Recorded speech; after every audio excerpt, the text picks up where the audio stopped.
नमस्कार दोस्तों, आप लोगों का मेरे चैनल पे स्वागत है। मेरा नाम अर्पित कुमार इलाहाबादिया है। तो आज मैं आप लोगों को कुछ साइकोलॉजी से रिलेटेड कुछ ऐसे ट्रेड्स बताऊंगा जिससे हम ये पता लगा ले सकते हैं कि एक इंसान का जो माइंड है वो इतना शार्प क्यों, उसके पीछे कौन कौन से आइडियोलॉजी है, क्या क्या वो बिहेवियर है, किस प्रकार का एटीट्यूड है। उन सारी चीज़ों पे मैं बात करूंगा कि क्या क्या एक इंसान जिसका माइंड इतना शार्प है वो अपने जीवन में, लाइफ स्टाइल में, अपने साइकोलॉजिकल एटीट्यूड में और जो अब उसका साइकोलॉजिकल थिंकिंग का पैटर्न है वो किस तरीके से है, क्या वो उस पर चेंज करता है, किस तरीके से वो उस चीज़ों को अच्छा करने का प्रयास करता है, जी जो हम किसी भी इंसान में पहचान सकते हैं कि इसके अंदर ये साइकोलॉजिकल ट्रेट्स मौजूद हैं कि उसका माइंड शार्प चल रहा है या वो एक रेशनल जजमेंट बना पा रहा है। उन्हीं सारी चीज़ों पे मैं बात करूंगा। तो मेरे जो लोग पिछले लेक्चर नहीं देखे हो कृपया मेरे चैनल पे जाकर अर्पित इंस्पायरिंग वर्ड में जाएं और वहाँ से प्रीवियस ईयर के लेक्चर को देखें और आपको बहुत कुछ सीखने को मिलेगा। तो यहाँ पे मैं चलता हूँ। जो पहला टेस्ट होता है किसी भी जो इंसान का जिसका माइंड बहुत ही क्यूरियस होता है, वो शार्प माइंड वाले लोग हमेशा क्यूरियस होते हैं, नई नई चीज़ों को एक्सप्लोर करते हैं, ऐसी चीज़ों को एक्सप्लोर करने का प्रयास करते हैं जो इवन आज तक अनहिडन थी, जिनके बारे में बहुत सब कम लोगों को पता था। हमेशा से ज़िंदगी में कुछ ना कुछ कंटिन्यूसली लर्न करने का प्रयास करते हैं, वो चाहे उनकी खुद की कोई हैबिट्स हो, कोई गुड्स हैबिट्स हो, किसी चीज़ को वैल्यू देना हो, कोई लर्निंग हो, चाहे वो एजुकेशन से रिलेटेड लर्निंग हो या सोशल लाइफ से रिलेटेड लर्निंग हो, जो इस प्रकार की चीज़ें होती हैं उस पर वो इंसान लगातार कुछ ना कुछ नया करने का प्रयास करता है, कुछ क्रिएटिव, कुछ इनोवेटिव। जो चीज़ें आम आदमी सोचता है कि यार इसमें कोई स्कोप नहीं है, उसमें वो स्कोप निकालने का प्रयास करता है। मतलब जहाँ पे हम अधिकतर लोग गिव अप कर देते हैं वहाँ से वो एक अपॉर्चुनिटी के तौर पे देखता है, हमेशा अपने पर्सनल चीज़ों के लिए समय देता है, हॉबी जो उसकी होती है उसके लिए टाइम एलोकेट करता है। तो ये कुछ सारी चीज़ें हैं जो उसके लिए इम्पोर्टेंट रोल प्ले करती हैं। अपने रिलेशनशिप को प्रॉपर समय देना, लोगों से बात करना, अपने घर में बात करना, अपने दोस्त यार से बात करना, अपने फैमिली पीयर्स जो प्रोफेशनल लोग हैं, कॉलिग्स हैं, उन सारे लोगों से बात करना, हमेशा अपने इंटरेस्ट के बारे में सोचना कि जो उसका सेल्फ इंटरेस्ट है, पब्लिक का इंटरेस्ट है, नेशन के प्रति जो उसका इंटरेस्ट है या सोशली जो उसका इंटरेस्ट है, कम्युनिटी के प्रति जो इंटरेस्ट है। इसमें एक बहुत ही बड़े साइकोलॉजिकल थिंकर हैं जिनके बारे में मैं बात करूंगा, जो सोशल इंजीनियरिंग की बात करते हैं। पाउंड के बारे में, रोसो पाउंड जो कि रास्को पाउंड जो कि अमेरिकन साइकोलॉजिस्ट और जूरिस्प्रूडेंशियल फिलोसफर हैं, जो इसके बारे में बात करते हैं। तो ये कुछ चीज़ें होती हैं जो एक क्यूरियस मैन, जो शार्प माइंड जिसका होता है वो इस तरीके की सोच रखता है। दूसरा, वो हमेशा कोई भी चीज़ कहीं भी हो रही हो हमेशा अवेयरनेस रहता है, जो उसके सेंसेशन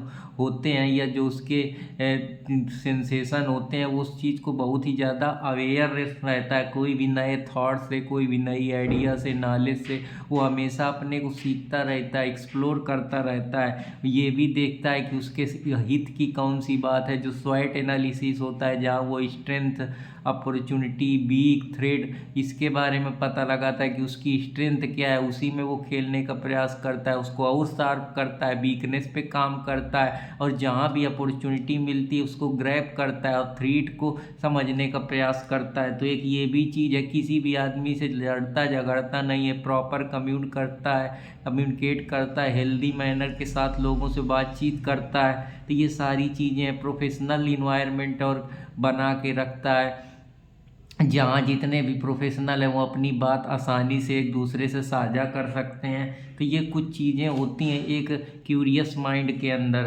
तीसरा ये होता है कि वो इमोशनली इंटेलिजेंस होता है। इसमें मैंने आपको कई सारे व्यू बताए थे कि इमोशन एक प्रकार का साइकोलॉजिकल स्टेट है, एक प्रकार के थिंकिंग है, एक प्रकार का ऑब्जर्वेशन है, एक प्रकार का जो आप सोशल कल्चर चीज़ों को एक्सपीरियंस करते हैं। अल्बर्ट बंडूरा का जो कॉन्सेप्ट मैंने बताया था, या मल्टीपल इंटेलिजेंस की जो हार्वर्ड गार्डनर की फिलॉसफी है, जिसमें वो बताते हैं कि इंट्रापर्सनल इंटेलिजेंस क्या होता है, इंटरपर्सनल इंटेलिजेंस क्या होता है, म्यूजिकल इंटेलिजेंस क्या होता है, नंबर का इंटेलिजेंस क्या होता है, विजुअल इंटेलिजेंस क्या होता है, तो मल्टीपल एग्जिस्टेंशियल इंटेलिजेंस क्या होता है। कि इंटेलिजेंस मतलब जो हम अपने सेंसेज के जरिए परसीव कर पा रहे हैं, देख पा रहे हैं, या हमको कुछ चीज़ों के बारे में हमारा जो चेतना है, कॉन्शियसनेस है, वो उन चीज़ों पे पूर्ण रूप से इमोशनली देख पा रहा है। हम एक इंसान है, हमारे अंदर इमोशन है, कभी हम खुश हो जाते हैं, कभी हम रोने लगते हैं, कभी हम बहुत ज़्यादा ओवरवेलमिंग एक्साइटमेंट के स्टेज में आ जाते हैं, कभी हमारा मुंह तिरछा बन जाता है, कभी हम सैड हो जाते हैं, कभी हल्का डिप्रेशन में रहते हैं। तो ये सब इमोशन के स्टेट हैं, ये आइडिया के साथ बदलते रहते हैं, एक परिवेश और सरकमस्टेंसेज भी में इनका इम्पैक्ट पड़ता है। तो वो भी चीज़ें आपके माइंड को कहीं ना कहीं शार्प होने से, या कौन सा परिवेश है, किस इन्वायरमेंट की जो थ्योरी है या सोशल कल्चरल सेटिंग की थ्योरी है, वो भी इम्पॉर्टेंट रोल प्ले करती है। तो ये कुछ चीज़ें हैं जिनके बारे में मैं आप लोगों को बताना चाह रहा था। एक शार्प माइंडेड बंदा हमेशा सोशली एक्टिव होगा, इंटरेक्ट करेगा, अपनी बात रखेगा, हेजिटेट नहीं करेगा, कॉन्फिडेंस से लवरेज होगा, उसके अंदर बहुत सारी चीज़ें होंगी। हमेशा कोई नई चीज़ मिलेगा तो उससे कनेक्शन बैठाने का प्रयास करेगा, एक्सपीरियंस अर्न करने का प्रयास करेगा, जहाँ से भी जो कुछ सीखने को मिलेगा उसको सीखने का प्रयास करेगा। वही लोग होते हैं, चाहे कोई भी आदमी हो, अगर आप किसी को भी दिखा लीजिए, जैसे महाराणा प्रताप ने इतनी बार हारने के बाद भी उस चीज़ से सीखा, अकबर ने इतनी बार, मोहम्मद गोरी ने इतनी बार हारने की ये सारी चीज़ें सीखे, बड़े बड़े जो और फिलोसफर हैं उन्होंने अपनी ज़िंदगी में जो बाउंस बैक करा। बहुत सारे लोग होते हैं कि हार जाते हैं लेकिन हमेशा उठने का साहस करते हैं। तो वो शार्प माइंडेड क्यों बनते हैं? क्योंकि अपने इमोशन पे काबू पा लेते हैं, उस पर प्रयास करते हैं, मेहनत करते हैं। तो ये कुछ चीज़ें हैं जिनके बारे में मैं आप लोगों को बताना चाह रहा था। तीसरा है, कोई भी चैलेंज ज़िंदगी में आसानी से गिव अप नहीं करते, हमेशा क्वेश्चन पूछते रहते हैं। अगर अथॉरिटी से भी लड़ना पड़ जाए, जो उनका बॉस है अगर वो गलत कर रहा है तो उसको भी वो प्रेम पूर्वक टैकल करते हैं, और अपना जो एक इम्पॉर्टेंट इंसाइट देना चाहिए, एक इम्पॉर्टेंट जो सजेशन देना चाहिए वो देते हैं, और हेजिटेट नहीं करते हैं, हॉनेस्टली कम्युनिकेट करते हैं, इफेक्टिव मैनर पे अपनी बात को रखते हैं, ताकि अगले के सामने जो बात है उस पर वजन और ट्रस्ट बन सके और एक हेल्दी रिलेशनशिप मेंटेन हो सके। तो हमेशा चैलेंज को गले लगाते हैं कि कोशिश करने वालों की हार नहीं होती है, और डर कर नौका कभी पार नहीं होती है, चढ़ती है चींटी दीवार पे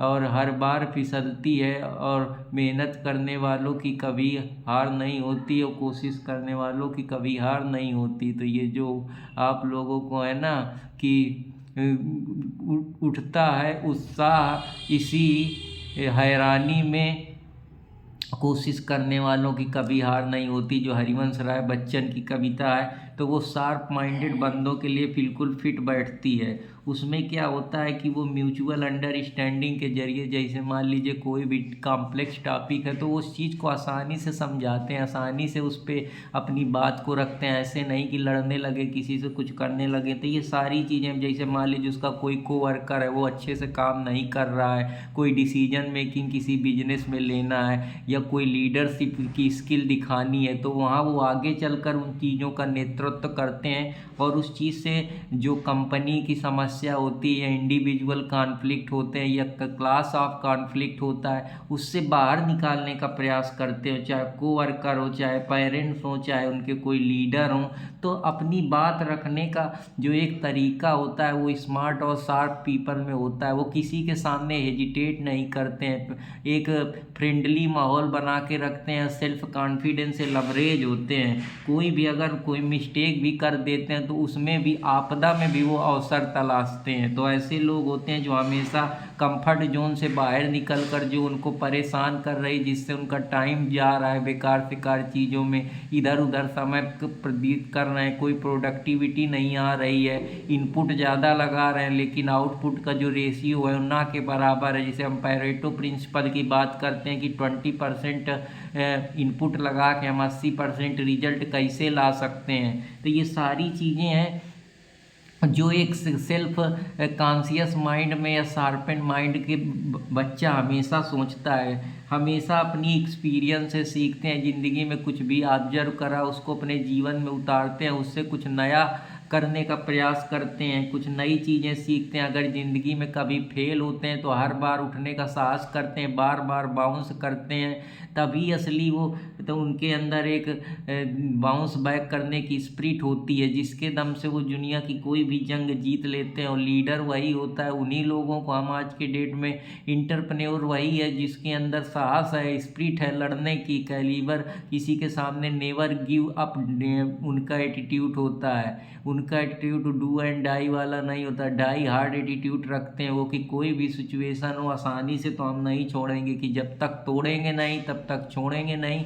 वो उस तरीके की थिंकिंग वाले लोग होते हैं। हमेशा कोई भी प्रॉब्लम हो उसको टैकल करते हैं, चाहे वो ऑर्गेनाइजेशनल प्रॉब्लम हो, चाहे लीडरशिप से रिलेटेड प्रॉब्लम हो, चाहे बिजनेस की प्रॉब्लम हो, चाहे पर्सनल लाइफ से रिलेटेड प्रॉब्लम हो, चाहे रिलेशनशिप से रिलेटेड कोई प्रॉब्लम हो, या उनकी खुद की ज़िंदगी से रिलेटेड प्रॉब्लम हो।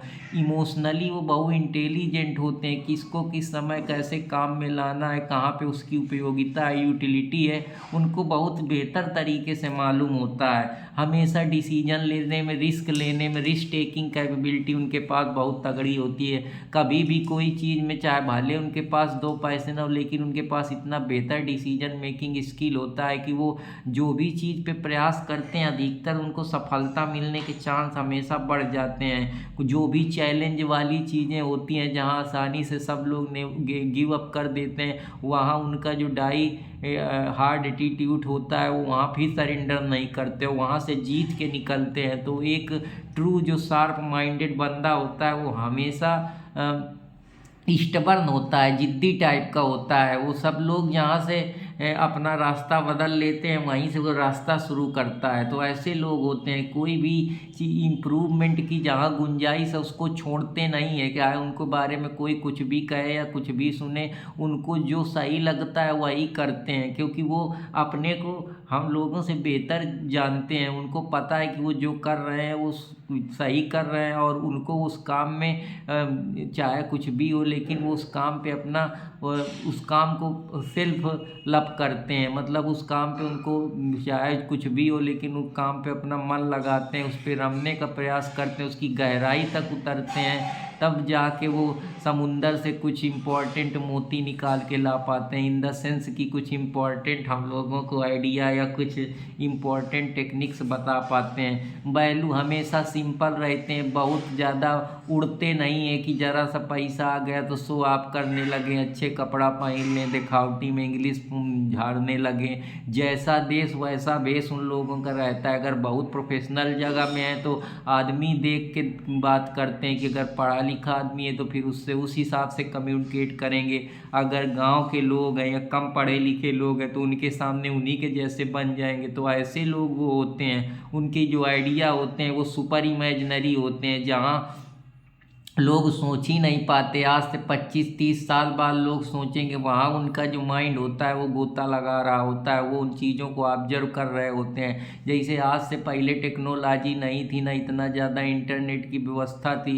और ना ही जो कंप्यूटर का ईरा था, ये टेक्नोलॉजी का युग था, वो नहीं था, लेकिन तब भी वो लोग वहाँ पे घूम रहे थे। चाहे वो ब्लैक चेन की बात हो, चाहे क्लाउड कंप्यूटिंग की बात हो, या जो हम लोग प्रोग्रामिंग की बात करते हैं, इससे पहले रसिया के बड़े बड़े लोगों ने, चाहे वो जावा हो, पाइथन हो, रूबी हो, C++ हो, इन सारी चीज़ों पे जो एप्लीकेशन सॉफ्टवेयर डेवलप करे। हालांकि आजकल ये चीज़ें आसान है, वेबसाइट डेवलपमेंट, लेकिन आज से 30-40 साल पहले थोड़े कोई जानता था।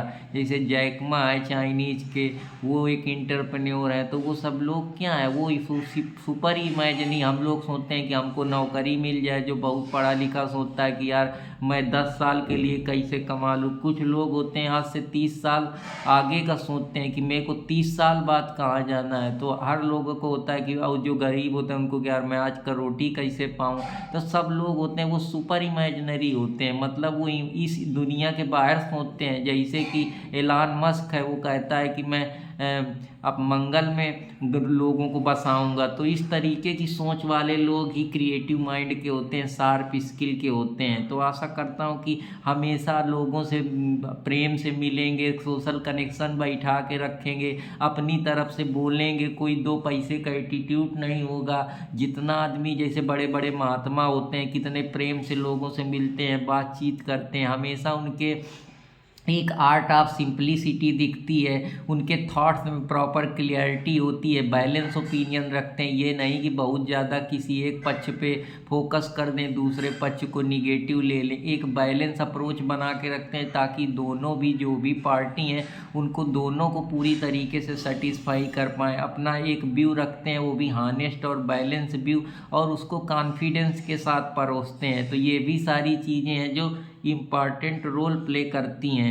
कमिटमेंट, जो चीज़ को वो कहते हैं ना, डायलॉग आप लोगों ने सुना होगा कि अगर मैं एक बार खुद की कमिटमेंट कर देता हूँ तो फिर मैं अपने आप की नहीं सुनता हूँ। तो ये उस तरह के लोग होते हैं जो अगर एक बार कमिटमेंट कर दिया तो फिर उससे बाहर नहीं आते। जैसे सलमान खान का जो डायलॉग है कि अगर मैं एक बार अपनी कर देता हूँ तो फिर मैं अपने आप की भी नहीं सुनता हूँ। तो इस तरीके का उनका जो रिगरस ट्रेनिंग सेशन होता है, डेली रूटीन होता है, उन सारी चीज़ों पे वो लोग वो करते हैं, अमल करते हैं और पूरी तरीके से एक टेस्ट जो मेंटेन है उसको बना के रखते हैं। हमेशा कोई भी नया चेंज आया उसको एडाप्ट करते हैं। जैसे क्लाइमेट चेंज से रिलेटेड समस्याएं थी उसको एडाप्ट करें, कोई नया कल्चर आया उसमें, मतलब वही कि जैसा देश वैसा भेष वाली उन लोगों की कहानी होती है।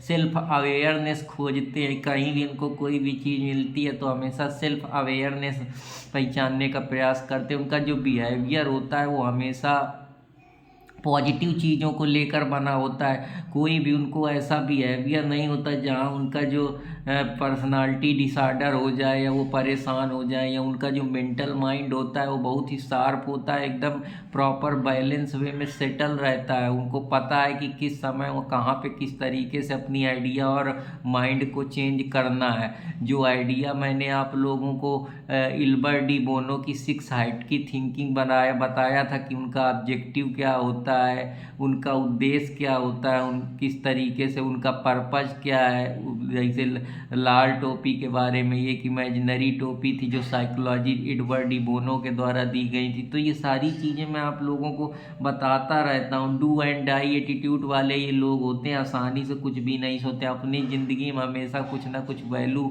ऐड करते रहते हैं, चाहे फिलासफिकल वैल्यू हो, चाहे इकोनॉमिक वैल्यू हो, चाहे पर्सनल वैल्यू हो, चाहे इंडिविजुअल कोई वैल्यू हो, चाहे कोई इमोशनल वैल्यू हो। जो भी वैल्यू उनको मिलती है, चाहे टीम से कुछ सीखने को मिल गया, कुछ रिलेशनशिप से जानने को मिल गया, कैसे ज़िंदगी जीनी है, कितना ब्यूटी को कितना वैल्यू देना है, मनी को कितना वैल्यू देना है, पर्सनल रिलेशन को कितना वैल्यू देना है। हमेशा नई आइडिया, नई ज़िंदगी, नए कल्चर, खान पान, टेस्ट प्रेफरेंस, हर चीज़ को जानना चाहते हैं। जितना एक्सप्लोर करना चाहते हैं इस ज़िंदगी में कर सकें उतना ये लोग करने का प्रयास करते हैं। हमेशा कोई भी चीज़ों में अपने लिए कभी एंजाइटी, डिप्रेशन या डिसऑर्डर से दूर रहते हैं। हमेशा बैलेंस ओपिनियन और बैलेंस माइंड बना के रखते हैं ताकि कोई प्रॉब्लम फ्यूचर में ना हो। हमेशा पॉजिटिव थिंकिंग और आउटलुक के साथ ज़िंदगी में बढ़ते हैं। अगर सफलता नहीं भी मिलती तो हमेशा परसिवरेंस बना के रखते हैं। कोई भी सेट बैक है तो उससे बाउंस बैक करते हैं। फोकस लगातार अपने गोल पे करते हैं, चाहे कुछ भी सिचुएशन हो, गोल को आसानी से नहीं त्यागते हैं। जो उनका गोल होता है उसके लिए इंस्पायर होते हैं। लगातार अब जो जर्नी में जा रहे हैं उसको अप्रिसिएट करते हैं, उस पर मेहनत करने का प्रयास करते हैं और उस जर्नी को एंजॉय करते हैं, ना कि उसको ऑब्स्टेकल या नीरस या रिमोटनेस की तरीके से रिमोर्स हो जाते हैं। कोई भी आसानी से अपना जो हार्ट का लूज नहीं करते हैं, होप नहीं छोड़ते हैं, हमेशा ज़िंदगी में बड़ी पिक्चर बना के रखते हैं कि मुझको कुछ बड़ा करना है, मुझको कुछ बड़ा सोचना है। हमेशा मानवता, काइंड, ह्यूमरस और ग्रेटिट्यूड उनके ज़िंदगी में रहता है। कंपैशन, ऑनेस्टी, इंटीग्रिटी से भरे होते हैं। प्रोबिटी और इम्पैथी होती है लोगों के लिए। हमेशा लाइफ लॉन्ग लर्नर होते हैं, जब तक जिंदा रहते हैं तब तक कुछ ना कुछ सीखते रहते हैं, नया नॉलेज एक्वायर करते हैं, डिफरेंट कल्चर को एक्सप्लोर करने का प्रयास करते हैं, कठिन से कठिन टॉपिक को आसानी से एक्सप्लोर करते हैं, उसके जो कमियां हैं, ट्रूथ होल है, पिटफॉल है, उनको निकालने का प्रयास करते हैं। और जो भी संसार में जो भी चीज़ें हैं उनको जानने का, उनके तह तक जाने का, उसको इन्वेस्टिगेट करने का, और हमेशा एक शानदार इम्पैथीफुल ज़िंदगी, एक पर्पसफुल लाइफ के साथ अपनी ज़िंदगी को आगे बढ़ाते हैं। तो आशा करता हूँ कि आप लोगों को ये कुछ इम्पॉर्टेंट ट्रेट्स हैं पर्सनालिटी के, जो आपके शार्प माइंड को हेल्प करते हैं, मदद करते हैं। तो ये साइकोलॉजिकली कॉन्सेप्ट है जो पर्सनालिटी इम्प्रूवमेंट से रिलेटेड, या हम कह सकते हैं लाइफ स्टाइल साइकोलॉजी से रिलेटेड कॉन्सेप्ट है। तो आशा करता हूँ कि आप लोगों को पसंद आएगा। अगर पसंद आए तो अपने दोस्त अर्पित कुमार इलाहाबादिया के चैनल अर्पित इंस्पायरिंग वर्ड और लीगल फ्रेटर्निटी अर्पित कुमार इलाहाबादिया के चैनल को लाइक, सब्सक्राइब, कमेंट करते रहें, और आप लोग मेरे साथ बने रहें। आने वाले समय में मैं आप लोगों को बहुत ही रोचक रोचक चीज़ें और जानकारियाँ देता रहूँगा। तो आशा करता हूँ कि सब लोग खुश मंगल होंगे, सब लोग हंस खेल रहे होंगे, सबके यहाँ सब खुशी मंगलमय होगा। और इसी कामना के साथ आप लोगों से आपका छोटा भाई फिर मिलेगा कुछ नए टॉपिक के साथ। तब तक अपने दोस्त अर्पित कुमार इलाहाबादिया के चैनल को लाइक, सब्सक्राइब, प्यार, कमेंट, आशीर्वाद देते रहें। बाय बाय दोस्तों, जय हिंद, जय भारत।